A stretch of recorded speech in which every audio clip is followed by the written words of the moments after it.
It is now 1 p.m., so we will begin our presentation shortly. Today, on Thursday, November 10th, we will have our presentation on the new energy economy, given by Mitsu Yamazaki and Larry Zinn. All right, thank you so much. Sorry, Mitsu, a little bit more introduction. For help during today's webcast, please feel free to type your questions in the chat box found in the webinar toolbar to the right of your screen, or call 1-800-263-6317. For content questions, please feel free to type those in the questions box, and we will be able to answer those at the end of the presentation during the question and answer session. Here's a list of the sponsoring chapters, divisions, and universities. I would like to thank all of the participating chapters, divisions, and universities for making these webcasts possible. As you can see, we have quite a few webcasts coming up in the next few months. To register for these upcoming webcasts, please visit www.utah-apa.org/webcast and register for your webcast of choice. We are now offering distance education webcasts to help you get your ethics or law credits before the end of the year. These webcasts are available to view at www.utah-apa.org/webcast-archive. To log your distance education CM credits, go to www.planning.org/CM, select activities by provider, select APA Ohio chapter, then select distance education and select your webcast of choice. You can now follow us on Twitter @Planning Webcast or like us on Facebook, Planning Webcast Series, to receive up-to-date information on the Planning Webcast Series sponsored by chapters, divisions, and universities. To log your CM credits for attending today's webcast, please go to www.planning.org/CM, select today's date, Thursday, November 10th, and then select today's webcast, New Energy Economy. This webcast is available for 1.5 CM credits. We are recording today's webcast, and it will be available along with a 6-slide per page PDF of the presentation at www.utah-apa.org/webcast-archive. At this time, I would like to introduce Shayna Johnson, who will introduce our speakers for today, Mitsu Yamazaki and Larry Zinn. Okay, thank you, Brittany. I'd like to thank everyone for attending today on behalf of the Economic Development Division of APA. The Economic Development Division is sponsoring this webinar, and I am currently the Secretary-Treasurer of the Economic Development Division. Before we introduce Mitsu and Larry, I'd just like to make a quick plug for the division. We're currently soliciting nominations for Division Chair-elect and Division Secretary-Treasurer for our next 2-year term. If you're interested in getting more involved in the division or in possibly running for a leadership position within the division, I'd encourage you to go onto our website on planning.org and contact me or another one of the board members. I'd especially like to thank now Mitsu Yamazaki and Larry Zinn for presenting this, what I'm sure is going to be a very fascinating webinar this afternoon. Mitsu Yamazaki currently serves as the Director of Corporate Services for KIP Strategies and Antonio area economic development firm. Before he joined KIP, Mitsu was Vice President at the San Antonio Economic Development Foundation and has a background working in business development for international construction and engineering-focused firms. He has a Bachelor's of Arts in International Studies and a Master's in Economic Development from the University of Southern Mississippi and received a 40 Under 40 award from the San Antonio Business Journal in 2004. Like me, Mitsu is from just outside of Tokyo, but has been living in the United States for at least the past 15 years.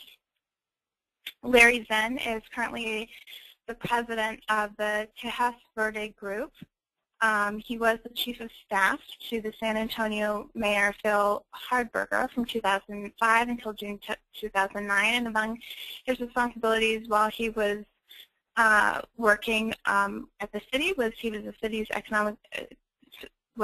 economic sustainability plan, for which he was the primary author. He's also been involved in the Green Jobs Council, which was a task force of community stakeholders appointed by the mayor dedicated to creating a green economy for San Antonio. He's a board member of the local chapter of the USGBC and an advisory member to the San Antonio Clean Technology Forum. He has many other honors, but his background is actually as a lawyer, so I think he's going to bring a very interesting perspective to this presentation. And with that, I'd like to turn the reins over to Mitsu and Larry to begin our presentation. Thank you. Great. Thank you so much for the kind introduction, Gina. And it's been a pleasure to work with you to organize this webinar today. And I'm grateful that Larry Zinn, my good friend, has joined to present about some of the planning visions and the success of San Antonio with Mission Verde Alliance. So thank you so much, Brittany, also for the setting up. So I'm going to quickly do a quick introduction and then go through the outline of the webinar today. And then, of course, we'll include Larry's introduction here as well. Because what Sheena just mentioned was a little bit dated because he's just made a transition to a new position. So here's the outline. And we're going to touch on the national trends. I wanted to actually go through a few slides, but given the time and the diversity of the topics we're going to talk about within the Mission Verde, that I'm going to cut it short and just touch on one slide of it. And then we go through Mission Verde, which is really a fascinating subject for us, people living in San Antonio, but also as an economic development consultant, working with many communities throughout the nation. But this is a very unique strategy and also economic plan, and I wanted to spend a lot more time of this webinar to go into some details. Introduction. So this is me. That's what I look like 2 years ago anyways. And I have 10 years in the economic development field. I've done a lot of corporate site selections in international business recruitment, strong focus on clean technology and automotive projects. I was the VP of San Antonio EDF, as Shana mentioned, and that's where a bulk of my local economic development experience comes from. And I was also involved in some strategic planning for the city of San Antonio as well. And that's my background.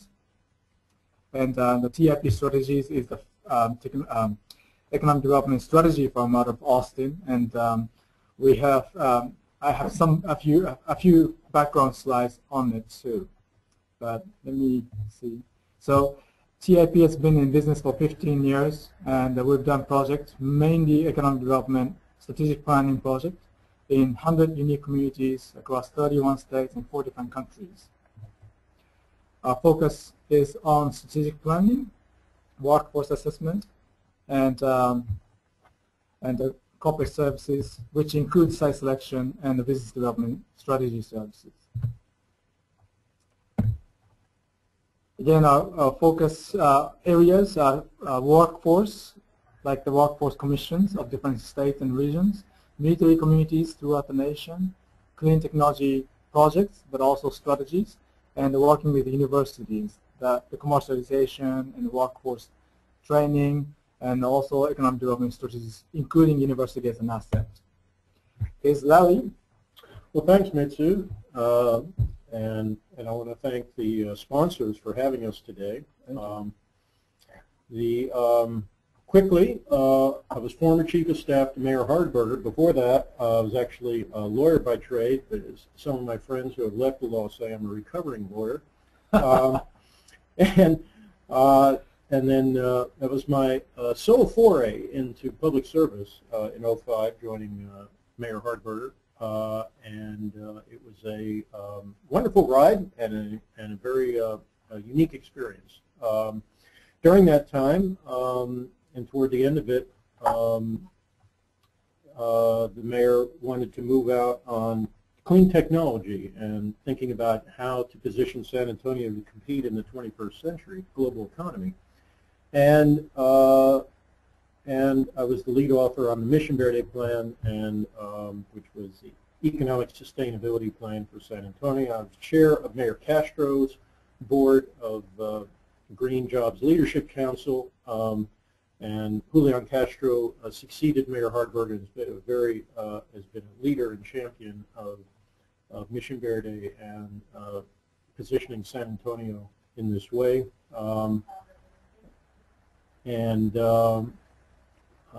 And the rest is there. So I'm going to turn it back to Mitsu. Okay.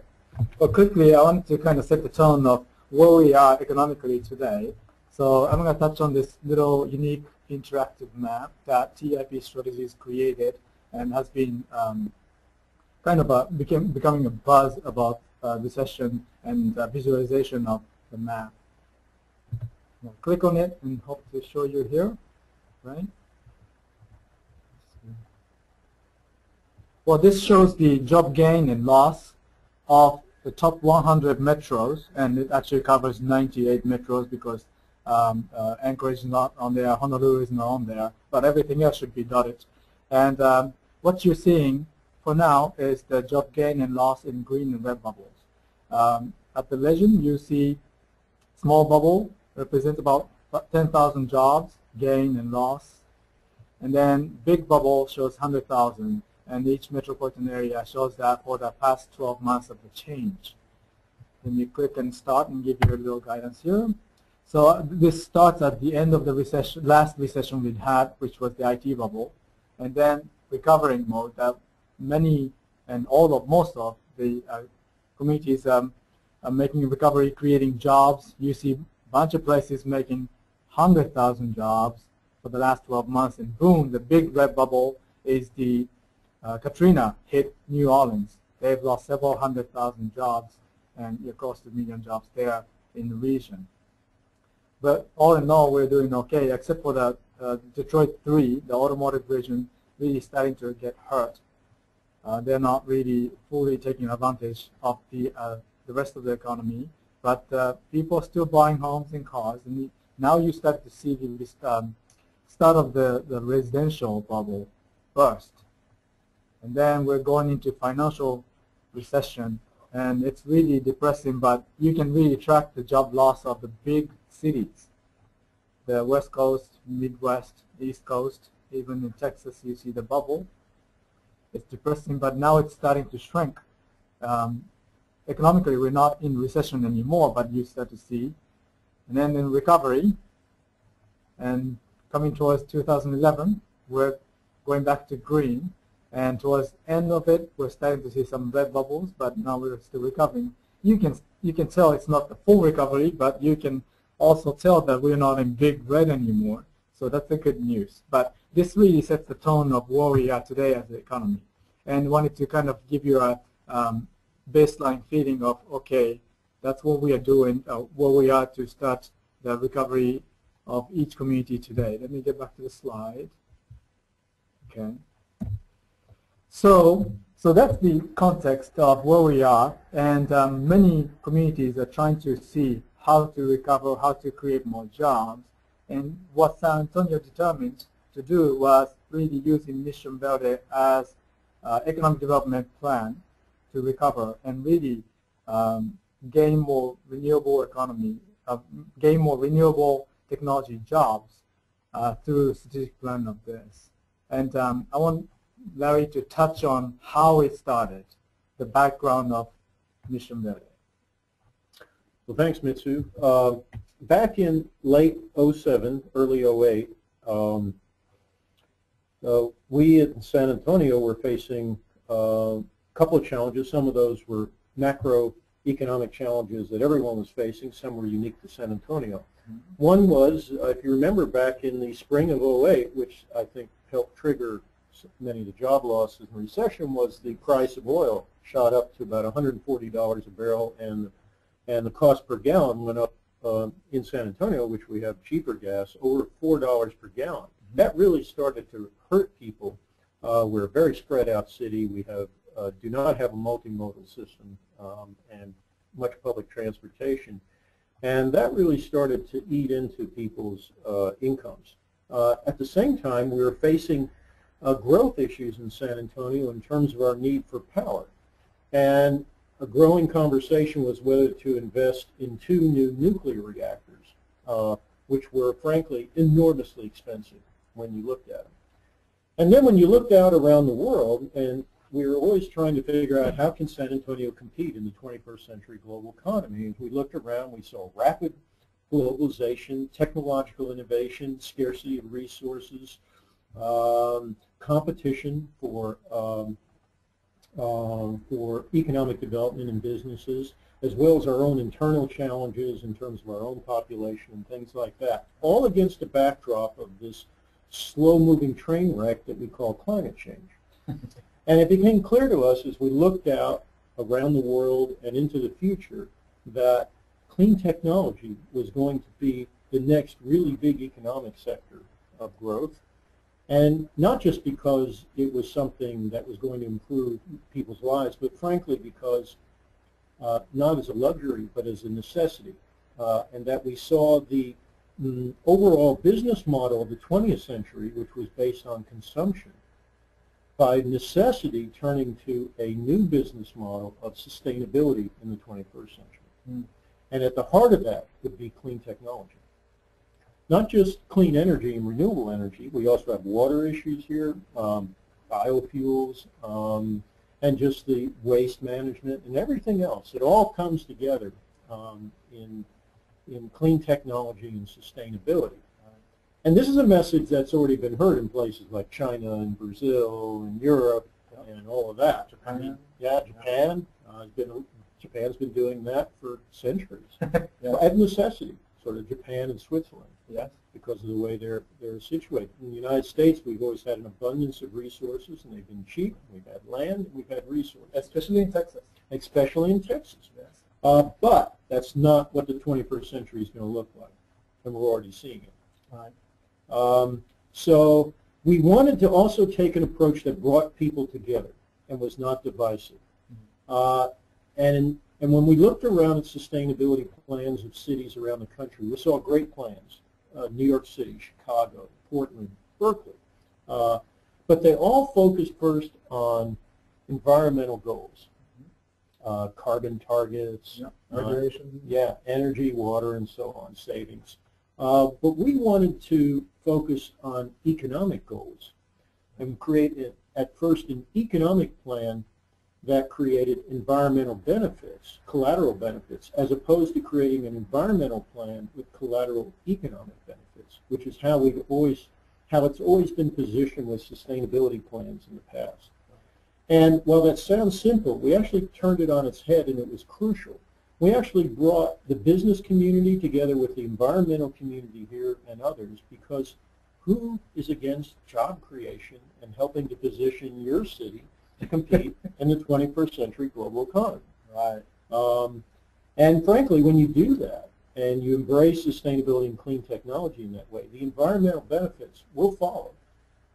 And you'll actually end up, we think, in the same place you'd be than if you focused on carbon targets and footprints and all that, which frankly are divisive, and we've seen what it's done in Congress and in Washington, the fight over climate change and things like that. So we did not even mention climate change in the plan, not because we didn't think it was an enormously important issue, but because we knew it was going to be so divisive. We were going to reduce carbon footprints by creating this new economy. It's economic conditions that create those carbon footprints. Right. So you got the buy-in from the business community as well as political and environmental folks. Yes, that's right. Okay, that's a great approach. So we're just breaking down to 3 points: the economic approach to sustainability focused on energy. So this is really the key. And then position San Antonio to be the leader in the 21st century economy. Yeah. That's always a goal for politicians and economic developers and planners as well. And then create new jobs in the industry in the time of economic downturn, which is the challenge everybody had. And if you just focus on, and if you started just focus on environmental rules and regulations and the benefits, you won't really create jobs so easily. And that's been the challenge for many other places. And the defining moment. Yes. There's this quote from our current mayor, Julian Castro, that, there comes a time in the life of a city that the decisions made at that time, when they come together, and it is that defining moment, and the decisions made at that time for that city will decide that city's fate for generations to come. Because cities have lives just like people do. Yeah. And think about your own life and defining moments in your life and decisions that were made. And we also have life cycles of cities. Yes. So you have to understand when those moments come and then you must seize the day, carpe diem. Right. And we saw that for San Antonio at this time. So just to touch on examples. Yeah, because we as a city have not always done that, and maybe that's true of where you're from also. And to talk about the San Antonio example. In 1900, San Antonio was the largest and wealthiest city in the state of Texas, more than Dallas and Houston. We were the center of what was then the late 19th century economy of Texas that was creating wealth here, and that was one based on land and cattle. And we were the center of that. In 1901, oil was discovered at Spindletop, Texas, which is near Beaumont. Oh, I see. In southeast Texas. Okay. And within the next 20 years, huge pools of oil practically bubbling up to the surface were found in East Texas, North Texas, and then West Texas. And enormous amounts of money started to flow out of those fields.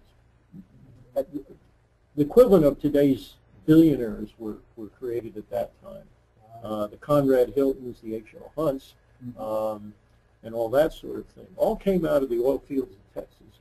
Conrad Hilton's first hotel was in Eastland, Texas, serving the oil fields. Oh my God, I didn't know that. Yeah. Wow. Eastland, Texas is a little town about 100 miles west of Fort Worth that you drive through on the interstate. And then nobody noticed. That's right. Wow. But you know, that money flowed to Dallas and Houston, and it didn't flow to San Antonio. Mm.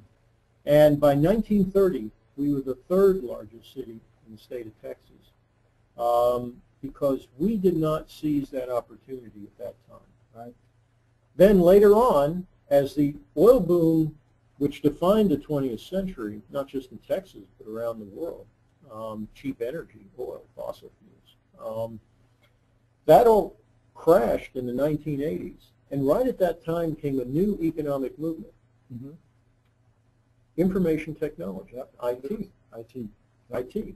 And the place that captured that in Texas was Austin. Yep. In the 1980s, they created a consortium called Semitech, which jump-started their IT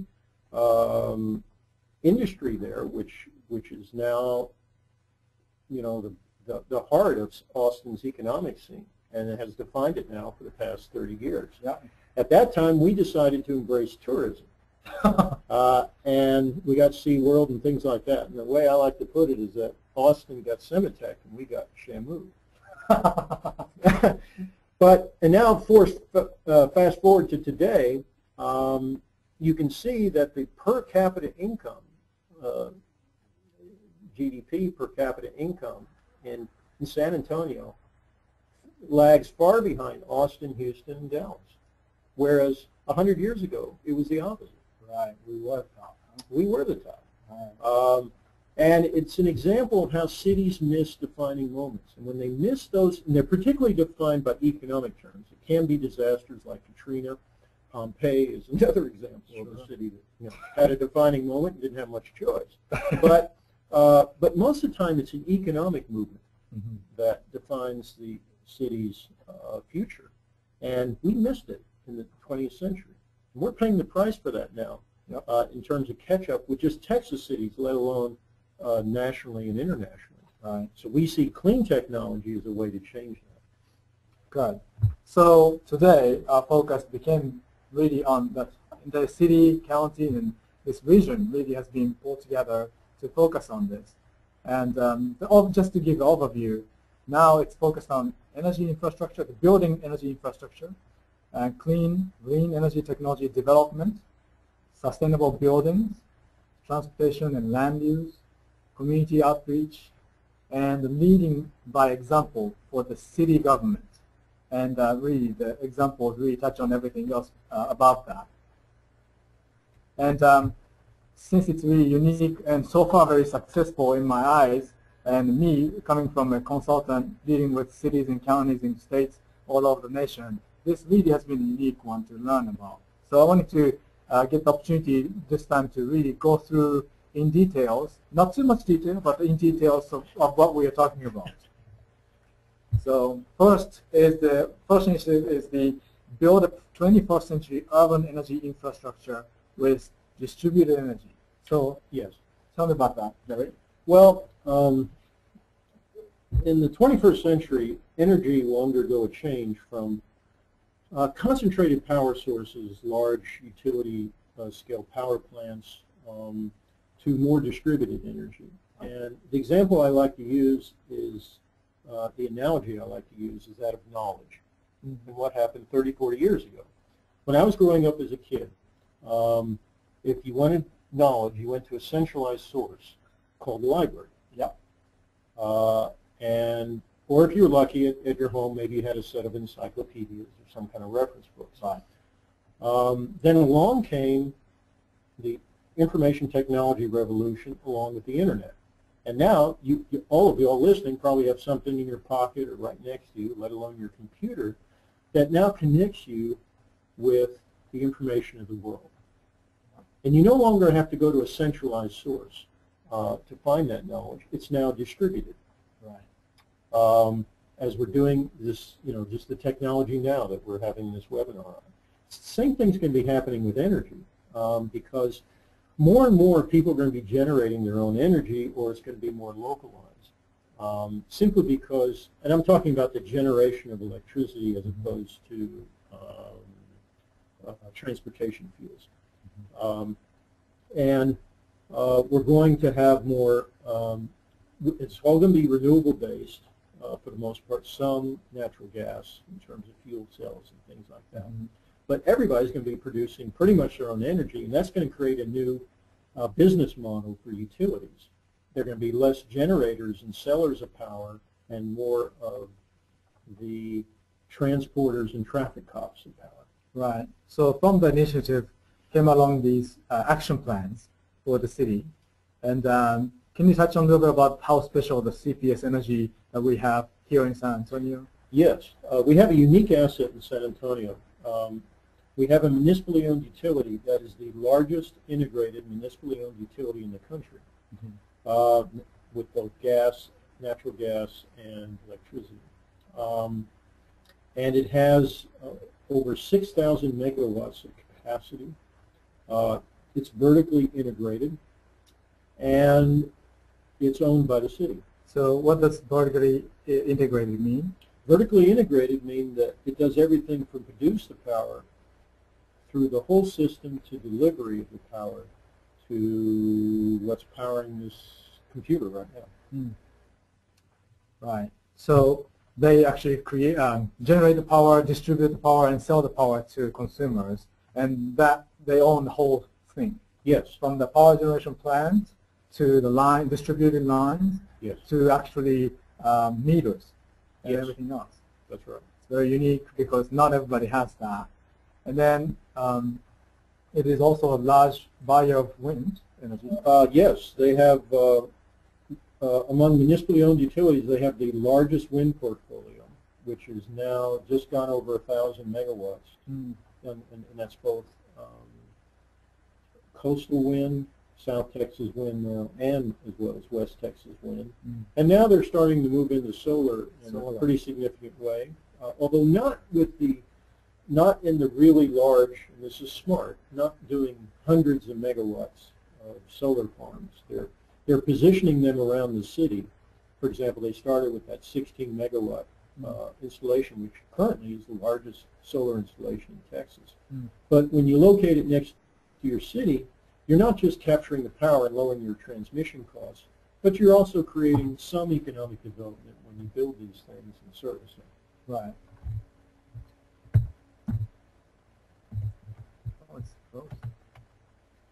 Okay. Okay. CPS has a goal of building a capacity of 1,500 megawatts. They've already got 1,000 of wind, so they're building out their solar. They've just agreed to another 30 megawatts. They had issued a 400 megawatt solar RFP, which is probably the largest in the country. They pulled that to regroup on it, but they say they're going to reissue a large solar RFP. Another aspect, it's not just renewable energy. They have a probably one of the most aggressive energy efficiency programs in the country. They call it their STEP program, which is to say the equivalent of 771 megawatts. That's the equivalent of a coal plant. One In fact, coal plant. we just opened up what could be our last coal plant at 750 megawatts of capacity. Wow. This program is already funded through an innovative way through the City Council, through the fuel adjustment fee on the electricity bill. It'll cost a little over $800 million. But when you compare that, for example, the cost of a coal plant, which cost us a little over $1.3 billion, that's in today's dollars. Wow. Then you can see that this makes a lot of sense. Right. They're also moving out on the smart grid. You know, the smart grid is going to be crucial to the build-out of this new energy infrastructure. And so they're rolling out 40,000 advanced meters. They've also are going to be aggressively working in the home area, network area. And they are starting to support distributed energy within the city. That's going to grow more and more through the use of plug-in hybrids, advances in solar technology. You know, Dow Chemical has a division now that's making shingles that harvest solar energy. Yeah. Pretty soon you're going to be able to go to Home Depot and Lowe's, and these solar panels we're putting on our house now will be like those early IBM computers. Exactly. And we're going to be painting solar nanotechnology paints that'll capture solar power and shingles and windows and everything else. You know, every time you look around, we're going to be harvesting power. That's the future. Yes. And this economic strategy really captures those growth, future growth to really be incorporated in the local economy. And you want to touch on the solar, San Antonio? Yes, we have a local nonprofit that's dedicated to promoting solar. Solar San Antonio. Not many places have this, particularly in Texas. And but they put together a very innovative program called Bring Solar Home, which through its innovative financing and use of the combination of CPS rebates and federal tax incentives, can lower the payback for homeowners to something like 5 to 7 years for solar home installation. And we're talking about monthly payments of maybe $100 or something. Or less. Yeah. Yeah. So basically, Solar San Antonio worked with local banks and CPS Energy to come up with this innovative plan. And it's available to any citizen, any homeowner. That's pretty good. Okay, so second initiative, we have 10 of them. So just we'll pick up our speed. Yes, we need to. Okay. So create a multi-tech venture capital fund, which has been kind of challenging, I heard. It is. Our timing was a bit off on that in terms of the national economy back in late 08 and 09. But the concept behind it is if you want to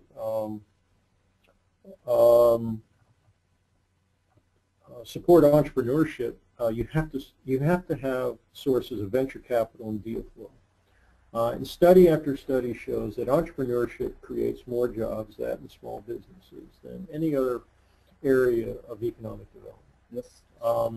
We're weak on that in San Antonio and don't have much or little indigenous venture capital and money available, as well as an entrepreneurial infrastructure. So the idea was to create a multi-tech venture capital fund here. We had hooked up with a nationally known A-plus team in terms of fund managers out of Boston, sort of the gurus of East Coast venture capital. And they were fascinated with the idea of coming to San Antonio and making this happen. But we got betrayed by the financial collapse. Wasn't the right time. Yeah, the right time. In the meantime, last year, InCube, which is InCube Labs, which is out of the West Coast and near Imran, they specialize in medical device, have come here and created a fund that will also help clean technology. And we're also, we've just created a clean energy incubator here at UTSA, Right. and do have access to regional venture capital. So we're starting to get our speed up on entrepreneurism. Right. So if there is a citizen in the region came up with an idea and want to establish a business to grow here, there is money available and there's infrastructure available for that person to get help on. Yes. Okay, that's great. Okay, create a green job program. Yeah. Why is job important to you? Well, we were obviously, when you look at economic development, and particularly you look at new economic sectors, you need workers who are trained in different ways to make many of those jobs happen. It could be just modifying existing worker skills, or it could be training for entirely new skills. Right. Workforce development. That's right. Okay. And that's always a key part of economic development. Mayor Castro, one of the early things he did was create a Green Jobs Leadership Council, which I chaired, and was really the precursor to the Mission Verde Alliance that we just created. And it was a broad-based stakeholder group from the community. We very quickly realized, though, this needs to be noted, that we thought the idea of leading with workforce development was important to have that training. But what we quickly found was that locally we were training workers for jobs that didn't exist yet. And this is the dilemma when you deal with new economic sectors. When you're dealing with existing ones like nursing or things like that, you can project what the needs are going to be, and you also know what skill sets are needed and who's going to be the employers and all that sort of thing. When you're dealing with new economic sectors that are in part heavily dependent on government support and are in their early stages, which means there's going to be a lot of big ups and downs, it's very difficult to plan workforce development. Sure. And what we found was that workforce development in clean technology, at least for our area, is actually a lagging indicator. And that you've got to work to bring in the businesses, create the jobs before you can really step out on the workforce development. Otherwise, you will literally end up training people for jobs that don't exist. Right. You actually ship out people to somewhere that actually, that's what you're doing. You're training people to work elsewhere. That's not very healthy for the local economy. No. Right. So here comes your organization finally. Yeah, we've from the Green Jobs Council, we felt the need and recommended to the City Council the creation of a broader alliance that would be a more formal organization to lead this. The Green Jobs Council was an ad hoc group, and we found that there are many people dealing with various aspects of clean technology and sustainability in town. Nobody was really focused on the mission of developing clean technology and developing the green economy and help drive it. Right. And help bring together, really be more of a catalyst, not necessarily a leader, but a catalyst of the various elements that you need in order to create a successful economic sector. Right. And you became the middle person of it. I remember reading an article here. Your quote was, "You're so frustrated that we're planning so much and nothing is getting done." Yeah. Yeah, we've been visioning. We've got plenty of vision, but we lack reality. And the vision was sound. We were all quite excited about it, but making that transition from vision to action is always the heart of it. Right. And that happens to planning department all the time. Yes. 4, they use the city's economic development strategies to foster development of a 21st century sustainable economy. Yes. To attract clean technology and use sustainability as an economic model, you cannot use 20th century strategies anymore. We thought you could, but actually it's much more nuanced and sophisticated than that. Because you have to understand the technology, you have to understand these new business models, then you have to understand how they can integrate in with your existing assets in your city, right. And then be ultimately successful in the marketplace. Right. And you're dealing with some sectors where the market is, again, just being created, whether it's here nationally, regionally, or internationally. Right. It's a lot of projection, and then then you have international competition. We're not just competing with Austin or Dallas or Houston. You're competing with Beijing and Milan and Sao Paulo and Abu Dhabi and everywhere else. Right. So it's it's a small world.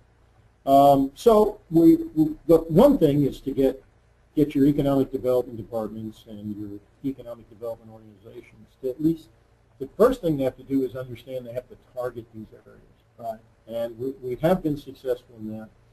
Now we need to have the sophistication and the more nuanced approaches to deal with the new marketplace. Right. And to jumpstart that, we have this new tool, the RFP of 400 megawatt solar development, and it's really, as a background, we are still in the last leg of, I believe, global financial crisis, and we're in recession and nobody's creating jobs, yet we're competing for companies to locate the facilities to build, meaning that you have to have a market. So this development will create small, at least, market to jumpstart that effort.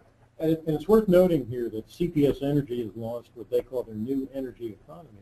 Right. And what they're trying to do is leverage their market presence to help not only meet their core mission of creating affordable and plentiful power, but also economic development and job creation. Right. And this is an example of that. Recently they announced that they were partnering with 5 new companies here. Concert is a home area network.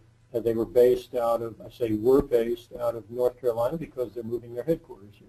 To San Antonio. Green Star LED is a regionally based LED company that's hooked up with Philips and Texas Instruments and is actually selling internationally. But they're going to be putting in 25,000 LED lights here. And every light they sell to CPS Energy in the city, they're going to devote $10 toward education in San Antonio. So that's $250,000. Coal Car USA, this is refrigerated trucks. They're going electric. And they're partnering with Smith International and possibly other partners to create electric refrigerated trucks. Summit Power is out of the West Coast. They're building or going to build a cutting-edge coal plant in Midland, Texas, IGCC, and they're going to be capturing and selling over 85% of the carbon dioxide that's produced by that plant, because that CO2 has been used a long time in the oil fields for oil recovery. Right, I see. And then Sun Edison is creating some offices here and supporting education and R&D here through their investments here in creating the solar farms. So that's an example of how, when you have a municipally owned utility, you can help align those policies together to help not only meet your power needs, but also to help move forward your economic development desires. Right, and this really means, those 5 company recruitment means that the hundreds and possibly in the longer term future, thousands of jobs added to local economy. That's right. Okay. Wonderful. And Initiative 5, adopt a green high-performance building code. Yes. I don't know about your region or city, but in San Antonio, 90% of the electricity used here is used for buildings. Right. Yes. It's an expensive part of it. Right. And a little more than half for commercial, and the rest is residential. So we passed a green high-performance building code in 2009. What was unique about it was that we did mandate energy savings of 15% over the prior code, but we gave builders and developers many different ways to get there. I see. So we didn't mandate the way to get there. And then what we also did was partner with our water utility and CPS Energy to move their rebates to incentivize the next level, so that we step our way ultimately to net zero by 2030. And everybody has to follow it. Right. Okay, next initiative was build a green retrofit program. So that's what you're talking about. Yes, it's when you deal with the building stock, particularly now with the downturn. 97% of the building stock's existing. Right. You're replacing maybe 2-3%. At least that's what we're doing here in San Antonio. Okay. In terms of new homes and new commercial buildings. Right. Yeah, over time that's significant, but clearly the existing building stock's the way to go. It's very difficult to mandate energy savings just as a mandate for existing buildings. Practice essentially impossible politically. So we've looked at different innovative ways to do that, and different financial models. And this slide shows how certainly weatherization is a big part of that. But we're also experimenting with small business lighting retrofitting programs.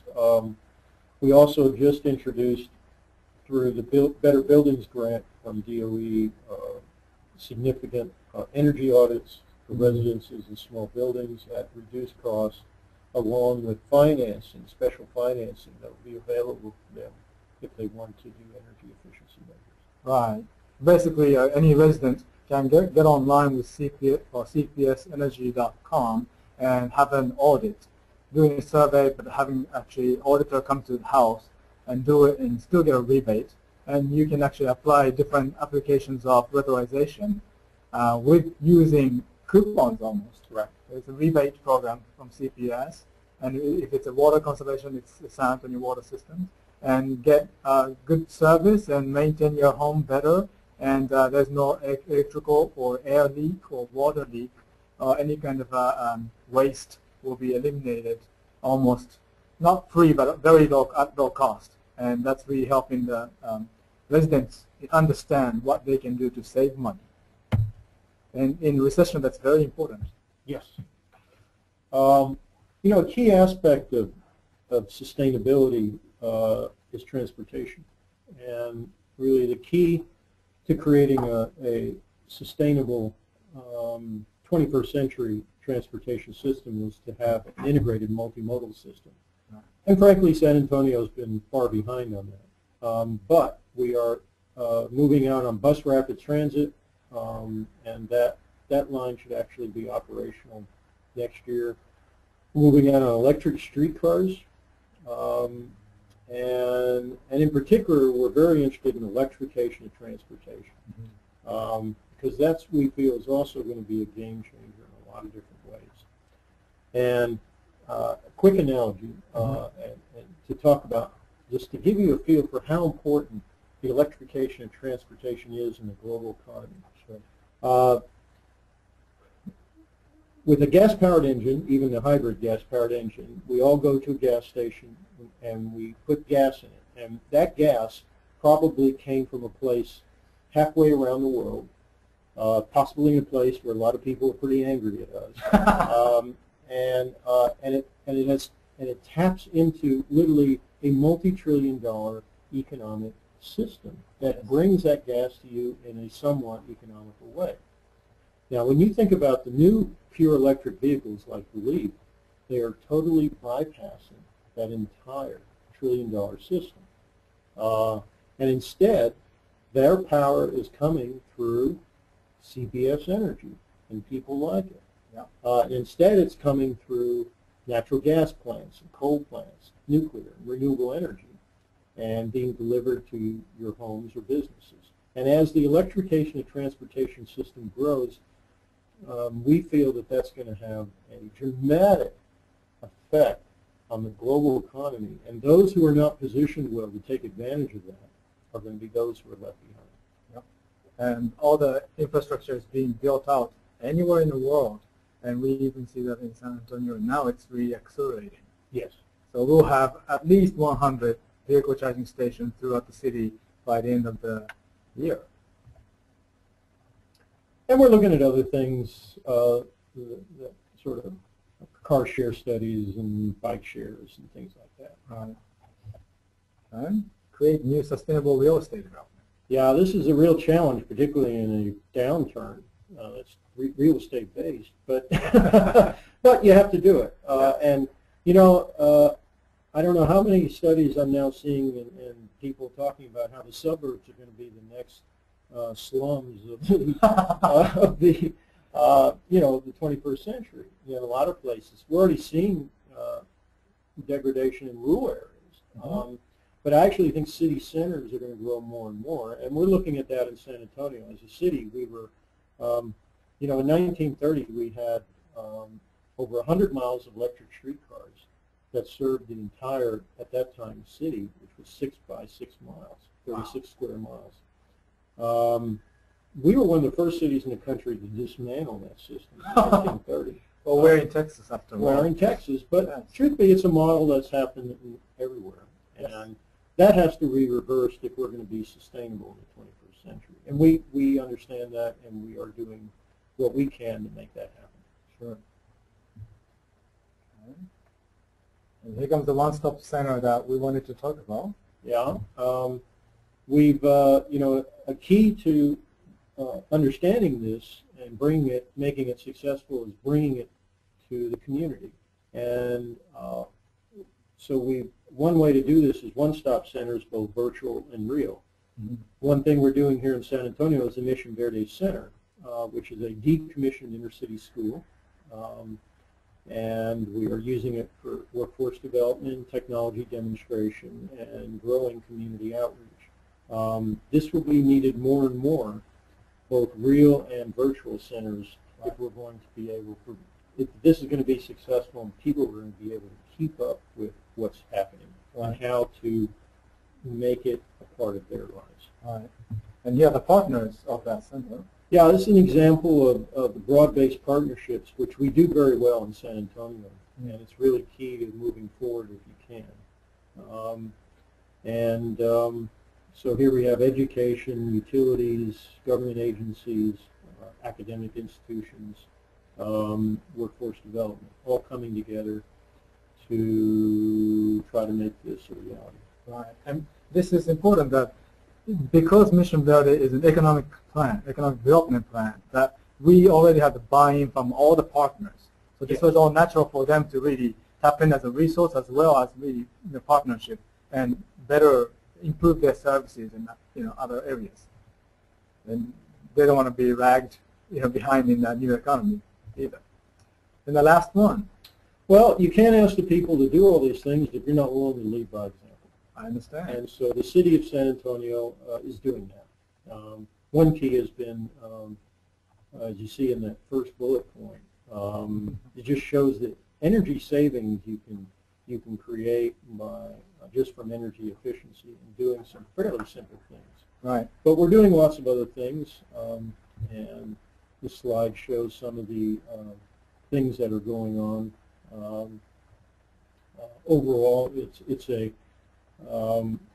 it's now established city policy to do all of these things, and every department in the city government must do its part for sustainability. Yeah, it's amazing to see. I've known many city employees, of course, and everybody is green conscious because of this. And they're not forced, but they are happy to do it too. They understand the whole thing, because every phase of the city has this component. If you are driving fleet for some business for the city, you most likely drive one of the hybrid, and now it's converted to a plug-in hybrid. And soon we're going to buy electrical cars, electric-only cars, and that's part of it. And everybody recycles, everybody's working hard to conserve water, and that's been very refreshing things to see here in San Antonio, being in Texas. And there are many other things like bike share. Yeah, it's, I mean, city employees have free bike share.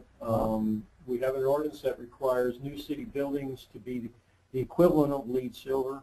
Or better. Or better. Note the fleet environmental acquisition policy. Not many cities do this. They look at short-term gains. We look at total cost of ownership. Because when you do that, it changes the analysis of what kind of vehicles you buy. Because that's when things like hybrids and others start to show up as being advantageous. Because when you just compare their upfront costs compared to basic fuel costs and things like that, it doesn't always pan out. It looks like you're just it looks, you're going to have to do something because you want to do it as opposed to being economically efficient. But again, it's how you look at it. Mm-hmm. And if you look at the long term, these things make sense.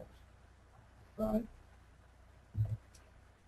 So that's the end of it, and we went through somewhat quickly and into some in-depth detail, others maybe we just touched on, but I wanted to show that the depth and the comprehensiveness of Mission Verde here in San Antonio, and I hope you guys have learned something new from it, and also we hope that many cities will pick up something that they learned and be better about making it green and more efficient.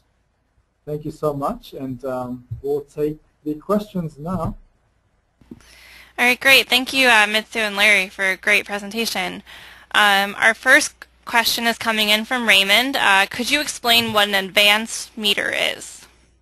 All right. Advanced meter, another word is a smart meter. And right now you have, mostly we just have meters that measure energy, the electricity that's used or natural gas, and you have a thermostat. And you might think it's a pretty dumb system. It's a very basic system, as opposed to a smart system. A smart meter, which is going to be key to this new energy infrastructure in the 21st century, is basically a two-way meter. And it combines, and this is why it's smart, it combines electric technology with information technology. And that's where the power of the smart grid comes in. Because it marries the two, and it gives enormous information and allows two-way communication. The utility company now can communicate with you and also understand where your energy use is as you can. In fact, some meters and home area networks are so smart now that they can tell you exactly where all the energy is being used in your home or business right now and what it's costing. Because that's going to be the key when we go to what we call time of use pricing. Right now, we have in San Antonio and just about everywhere else set prices all day long for electricity. That's right. But that's not how the marketplace works. It's constantly changing. And at peak demand times, that power is a lot more expensive to the wholesalers like the utility companies than it is during non-peak times, say in the middle of the night. So the smart meter will allow you to know where you're spending your money, where you're using your power, and it will also help control it. And then with smartphones and everything else, you can now control everything in your home, wherever you are in the world, as long as you're on the internet. Another thing that it'll do is allow for net metering for renewable energy on your home. Right now, for example, CPS Energy pays a very low wholesale rate. I mean, it's extremely low for solar power. Sad, but yes, true. And frankly, most places do that. But with the smart meter, you'll be able to do net metering, which means that we'll probably reach a point where you're going to get retail prices for the power, excess power that you produce in your home. For example, so you can have a panel, the solar panels on your roof, and in a good day, very sunny day, stable weather day, you may produce more energy than you use, and you can sell the excess power back to the grid, where the energy provider like CPS will have to pay you the rate, the market rate, or somewhere the determined rate to you, so that you're actually making money, not only spending money to that power. And if we have time to use pricing, then that could mean, well, we pay about 9 cents per kilowatt hour. Which is extremely cheap here. It's cheap. Yes. But actually that cost during peak demand times in July and August and those hot summer days actually runs well over 20 cents per kilowatt hour. Mm-hmm. If you could now capture that pricing through your smart meters, communicating with the utility company through your solar panels, and get that pricing or something close to it, that's going to change that financial payback for those solar panels And at the same time, it's going to help the utility company deal with those peak demand times. All right. Any other questions? Do you have a lot more? We have a couple more. Our next Okay. question comes in from David. Do you have any information regarding the source of financing for the home solar program and the specifics regarding homeowners' application for this program? Yes. The thing to do is to go to the solarsanantonio.org website. Right. If you just type in Solar San Antonio in Google or Yahoo, that should show up. Yeah, and then they actually have a application process, and they're very hands-on. And they're trying to make it as easy for the homeowner as possible. They have certain certified solar installers, and they'll help you get a couple of different bids. Three different bids. They're hooked up with the San Antonio Federal Credit Union and a few others on the financing. And they'll help you with the application forms. So it's a... I actually applied for it a few months ago, and here's what happened. So I went onto the website, sanantoniosolar.org, I believe, and clicked on application and said, I just mentioned that, okay, here's my name, address, phone number, email address, and I click that I'm interested in looking at products and get estimates. And then here comes a few hours later, Solar San Antonio called me personally and asked for a few other questions. What type of solar panels? Do you have a budget, or do you want a loan from a financial institutions, blah, blah, blah. I said yes to all. I wanted a loan for it. And then 2 days later, I got 3 different calls from 3 certified contractors and giving me already estimates, because they, as I released my information to Solar San Antonio, they knew my location by looking at Google Earth, and they measured the roof space and the direction of which way the actual rooftop faces and everything.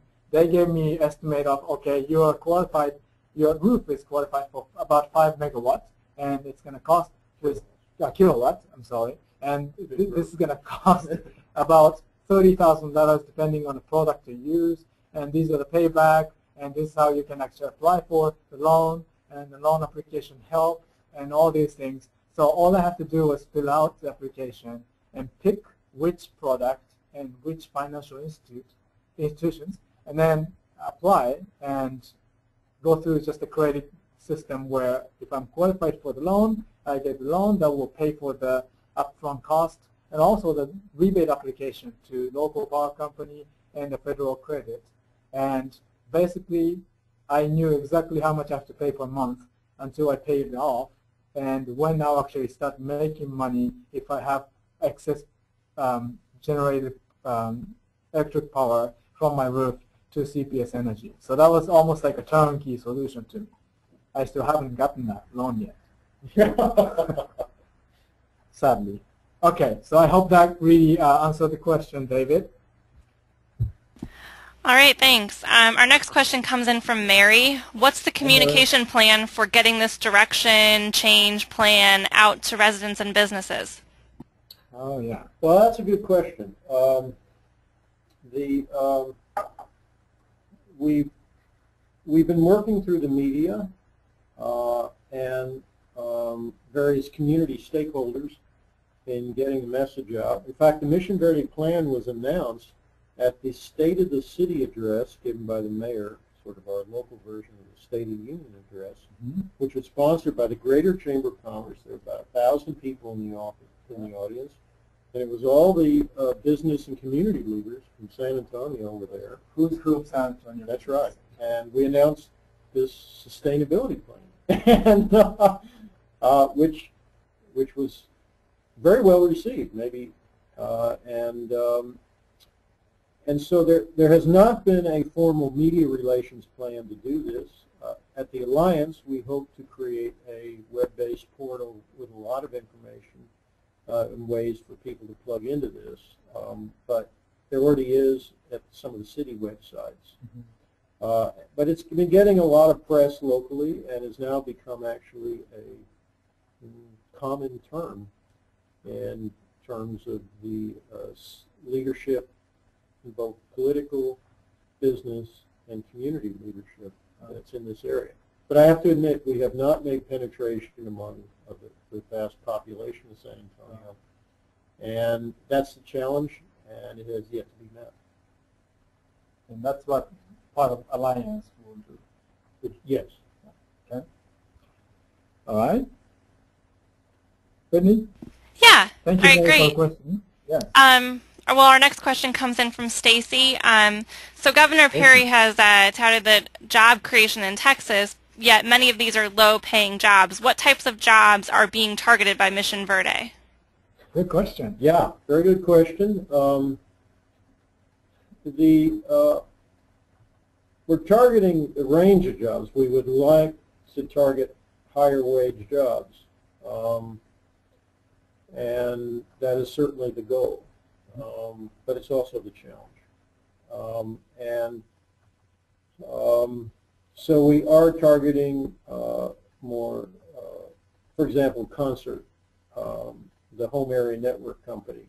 They're bringing engineers and technicians. This is going to be fairly advanced work, both from the installation of these home networks to the design and sales and marketing. And IT? IT.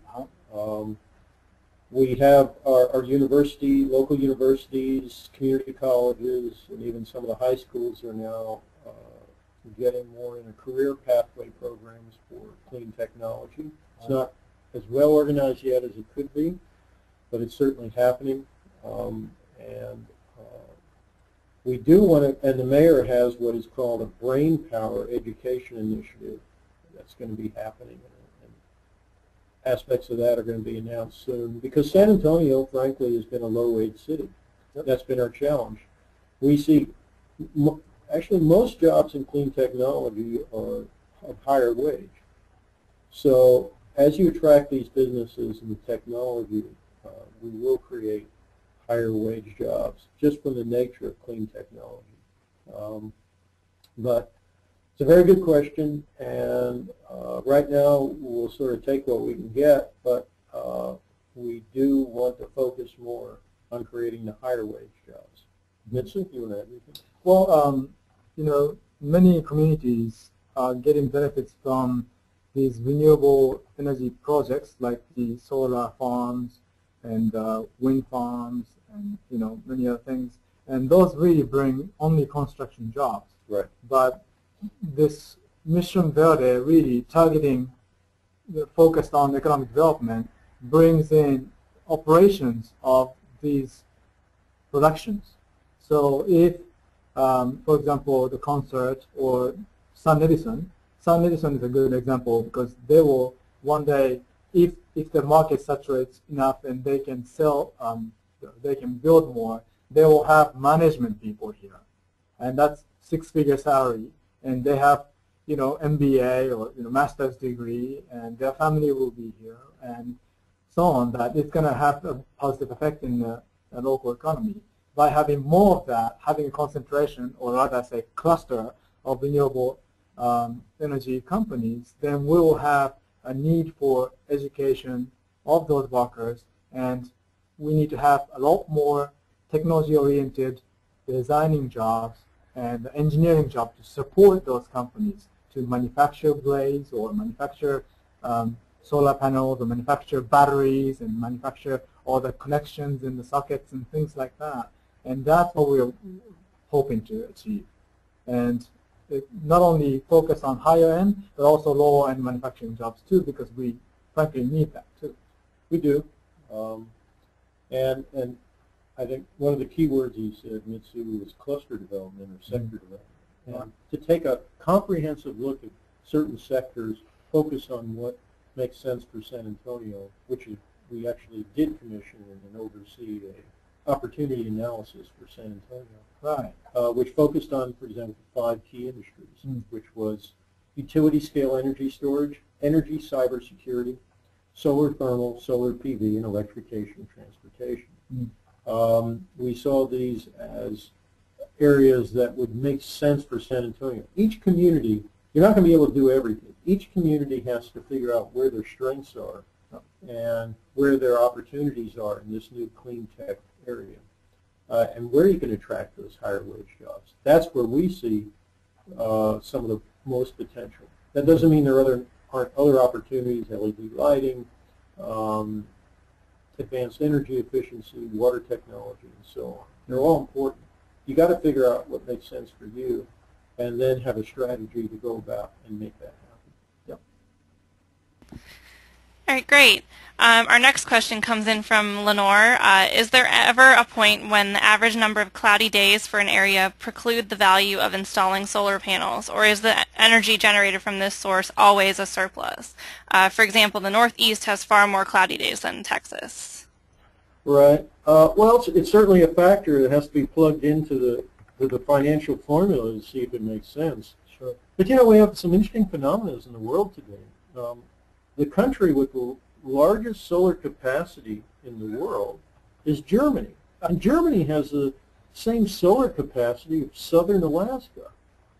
Of course, that's all been driven by government incentives, but they're now leaders in the world in that. Right. New Jersey has more solar power capacity than Texas. Sadly, yes. And that's because of their incentives. Right. I think it is a factor, and there's no question that certain solar technologies and certain solar operations are better suited for the Mojave and Arizona than they are for, say, Maine. Right. On the other hand, solar technology is improving all the time, so that efficiencies, even in more diffuse sunlight, are going to be greater and greater. Yep. And while it now currently makes more sense for places from San Antonio and El Paso to San Diego and throughout the Southwest and areas like that, solar power will be, I think, factors all around. And solar industry, for example, one of the leading solar industrial centers is Toledo, Ohio. And that's because they went out and converted some of their old tire factories and things like that and attracted First Solar and a few others. Yeah. You can create a cluster in industrial development even though you're not maybe quite at the marketplace. Solar's for everybody, but the numbers sometimes work better in sunnier places. Yeah, I think you can particularly target a segment of solar that's conducive to your area so that you have more natural will to grow that than others. When we speak about solar, we are really talking about diverse technologies. And, you know, in the Northeast, solar thermal will not make sense, but solar PV, especially the high-end ones, the ones coming out of Japan or Germany, you can still use it to really take advantage. And it's more economic target than anything else. So you have to know which technology to bring in to flourish in your area, not the technology brought in to be used in the area. So growth of the industry doesn't really matter as long as there's a market to it. So it's more business-driven than climate-driven, I would say. Okay, next question. Are there more questions? Yeah, our next Awesome. question comes in from Joan. Are the school districts on board with going green? If so, what are they doing / proposing? All right. They are on board with going green. The challenge we have in Texas is that their funding keeps getting cut, and so they're having trouble. In fact, the legislature just cut back on state funding for schools to balance the budget. They did it on the backs, among other things, of school kids. Mm-hmm.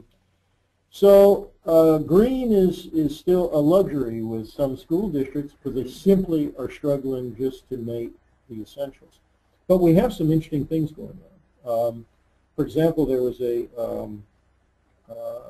bond election in our Northside school district, which is one of the largest school districts in Texas, and frankly one of the wealthier ones. And they put aside $25 million and have just built and opened up a sustainability center, teaching center for kids. It's based on agriculture, but they've got solar geothermal, they've got aquaponds, they're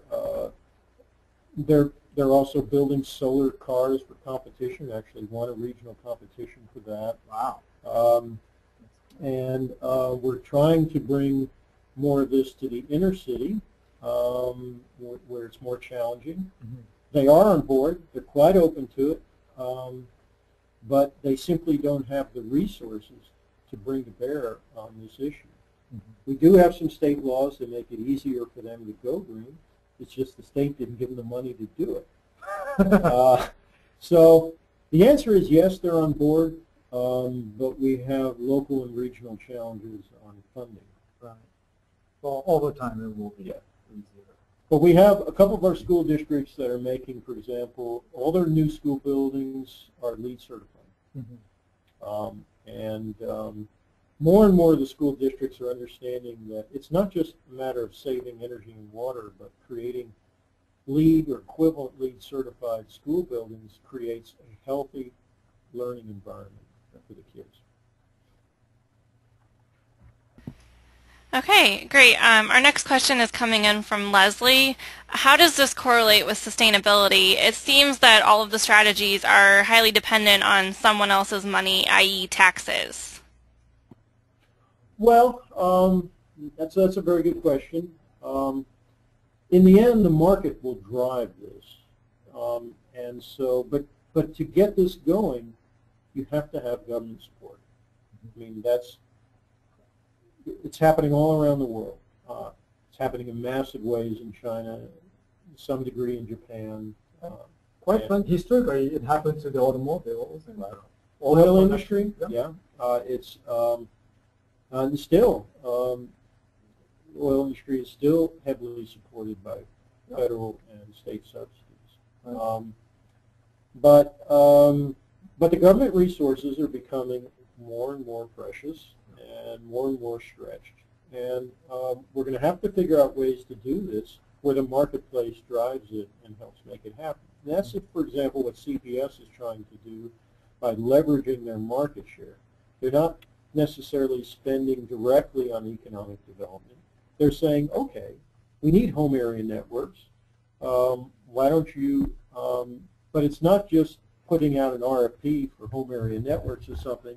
They're saying, okay, if you want our business, what are you going to do for our community? Other than sell your product here. Right. And so that's a way to use government leverage, but not rely on government spending to make it happen. I think, yes, I see the challenge of making this a sustainable business case. Yes. But I think you have to see in more of a 5, 10, 20-year span to see how the government money helped to grow something. And quite frankly, hundreds of years ago, we were burning oil from whales fat, and that was not sustainable. We know that, but it happened anyways. And I think it's going to be the same thing happening for the oil industry. We used to just dig a hole in the earth everywhere and shipped hundreds of miles or thousands of miles to get this automobile going with the gasoline. That was a bad past, but we had it anyways. And I think that's really similar to the transition of today, where we're trying to get rid of the bad habits and going into new ones and create a sustainable economy that way. And it may not be sustainable at the beginning, and we are still in the beginning of it. That's how I see it. Right, next question? Yeah, our next question comes in from Jim. He would like to know, are there any cancer risks associated with smart meters? And he's wondering because they are getting, I think he's from Maine, and they're going to be getting them in Maine. And he would like to know, are there any alternatives? I guess they have, you have to, if you want to opt out of this, you have to pay a large one-time charge, and then you have higher monthly charges. And he's wondering, are the smart meters necessary for home energy production, enabling back into the grid with excess energy? And what are the alternatives? Okay, well, that's several good questions there. It's currently being studied whether there are cancer risks from smart grids, just as they're studying the potential cancer risks from cell phones, smartphones, and all of that. And for the most part, the studies are finding it's not an issue. However, we're dealing with low-level electromagnetic fields that are probably hard to,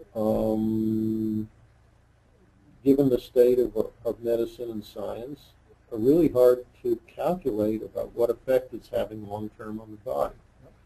On the other hand, we're all living longer than many of us would like to, and so it's really hard to say. There are a few other research going on for the material science. That there are materials to block the electrical magnetic interference. So that's coming into computers and the cell phones soon today. Oops, sorry. Where are we? And then is it necessary for the renewable energy production? Well, it's not necessary, but if you're going to go to net metering and time of use pricing, you're going to need meters that combine IT with what I call ET, electricity technology and information technology, because that's really the only way to do it. And what we're going to have to figure out is, as Mitsu said, to put materials in there and figure out how to make these things, as they're doing now, starting certainly with cell phones and smartphones and things like that, to make sure that they are safe. Is it going to be absolutely safe? I don't know if we'll ever get to that point, but I think we'll be able to show that with the new technology that the risk is going to be, just minuscule, if anything. But it's all a moving target, and but if we don't deploy smart meters and get the smart grid up and going, this stuff isn't going to happen. We'll keep polluting. That's right. Yes. But yeah, if you drive a car, it's the same thing. I guess it can never be perfectly safe. There's always a risk to use something, any kind of device. So I would say it's generally a safe thing to do compared to, say, bungee jumping, or or even having some kind of a newer device in your heart, or anything else. That's just similar technology being used in different areas. Okay, next. All right, so our next question comes in from Stuart. How is the compatibility of wind and solar resources in San Antonio to provide steady supply of renewable energy? That's a great question. The wind in West Texas blows at night. The wind on the coast blows during the day, particularly in the summer, and in South Texas. And of course, you only get solar power when the sun shines. We actually, in the mayor's office, we were actually looking at this, and we used data from National Renewable Energy Labs and DOE to calculate the compatibility of wind and solar, particularly out in West Texas. And what we found was you could cover 60% of your energy needs through the combination of wind solar plants in West Texas. Then when you add in coastal wind and all that, you can actually get a pretty good profile of coverage.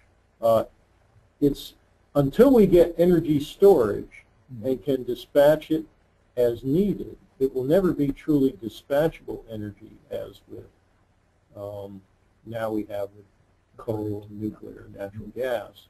And that's one of the main things holding back utility scale renewable energy. But you will be able to build portfolios that will get you through peak demand times and other times when you need it. Let me give you an example. In this winter, we had for us, a very, very significant cold snap. I think it was in February. Yeah, and this past February. And it shut down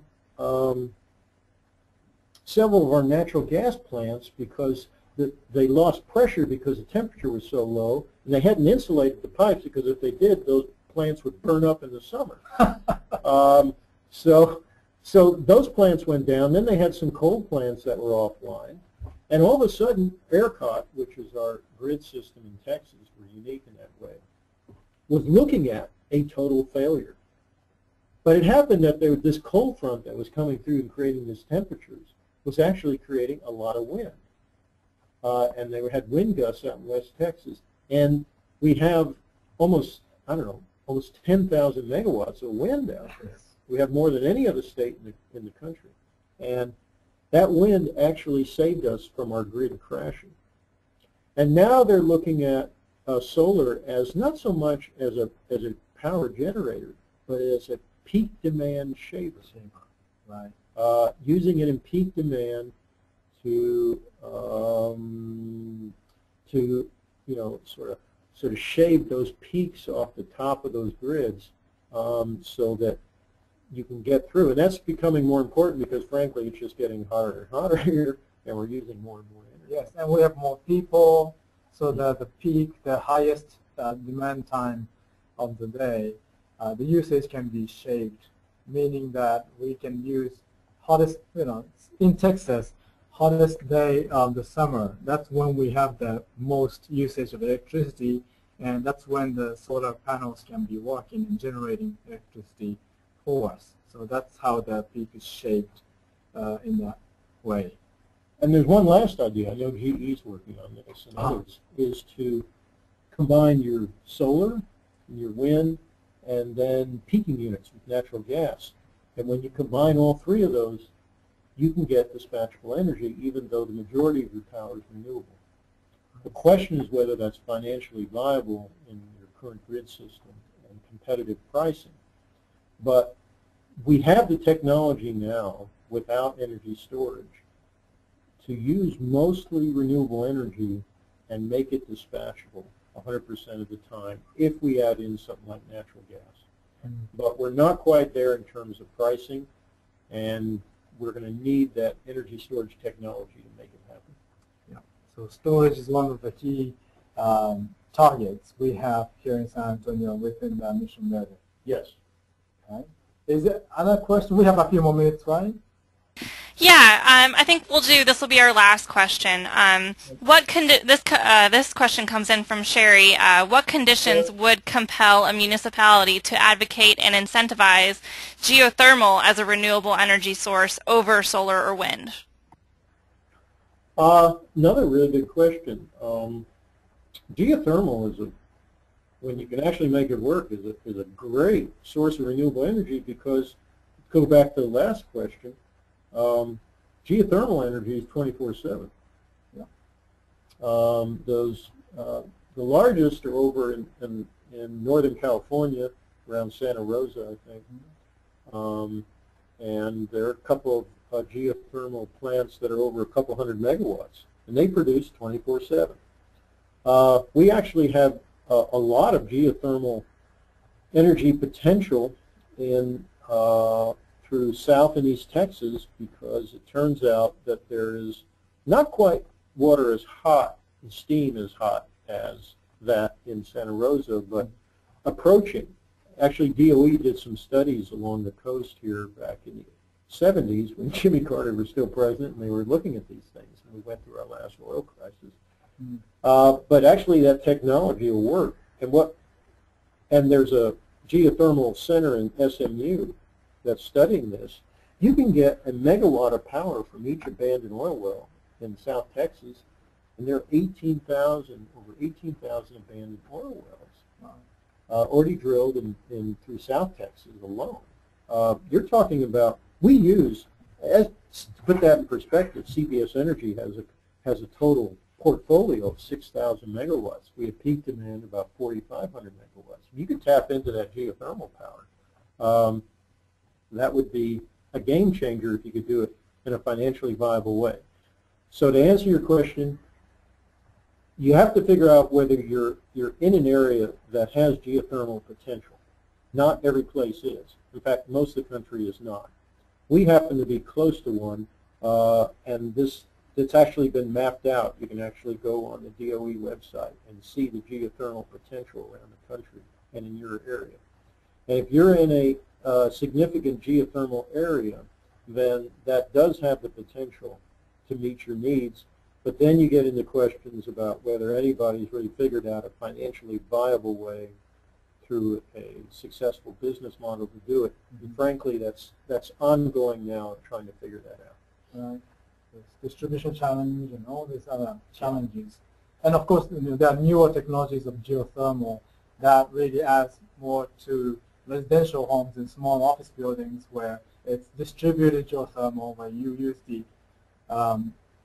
somewhat the stable temperature in the surface of the ground. Well, those are, I understood your question to mean power generation Right. from geothermal. That's what I thought. You're referring to another aspect of geothermal, which is heat pumps, Exactly. which are alternatives to air conditioning, Mm-hmm. or a source of power for air conditioning. Right. That hasn't really caught on to the market yet. And there are a few places in San Antonio that have done that, and CPS is looking to whether that can be expanded. Mm. But we still have challenges in terms of the amount of land that's needed to put in a geothermal heat pump system and the upfront cost. Right? Okay, great. Well, thank you so much, Mitsu and Larry, for a fantastic session. I think everybody really enjoyed it. So for those of you who are still in attendance, I'm going to go through just a few reminders in just a moment.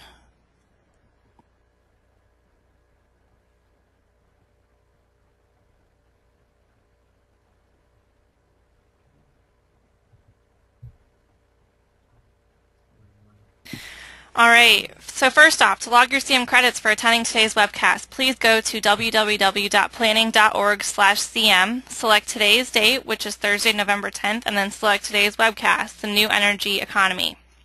This webcast is available for 1.5 CM credits.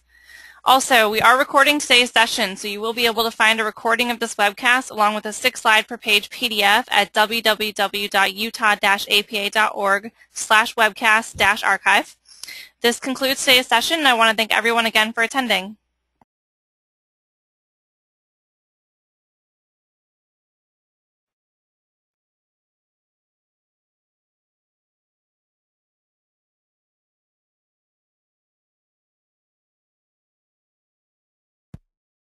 Thank you, Brittany. Yeah, no problem. Oh, there you are. All right.